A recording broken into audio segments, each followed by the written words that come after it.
রোশনি একজন জনপ্রিয় travel influencer. রোশনির স্বপ্ন ছিল তিনি কেবিন ক্রু হিসেবে কাজ করবেন।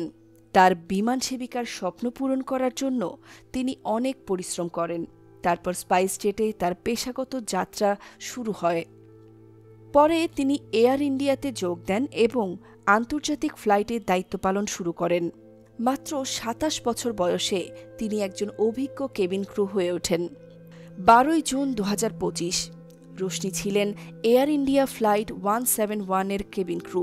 ফ্লাইটটি আহমেদাবাদ থেকে লন্ডন যাচ্ছিল, কিন্তু টেক অফের কিছু পরেই এটি মেঘানীনগর এলাকার একটি মেডিকেল কলেজ হোস্টেলে বিধ্বস্ত হয়। এই দুর্ঘটনায় ২০০-র বেশি মানুষ মারা যান, যাদের একজন ছিলেন রোশনি। রোশনির মৃত্যুতে গোটা দেশ শোকাহত হয়।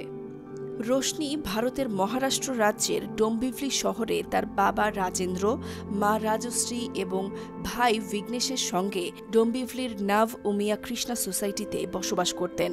তার পরিবার মুম্বাইয়ের গ্র্যান্ড রোড এলাকা থেকে ২ বছর আগে ডোম্বিভলিতে চলে এসেছিল। তার মা হাই ব্লাড প্রেশারের সমস্যায় ভুগছেন, তাই দুর্ঘটনার খবরটি তাকে জানানো হয়নি।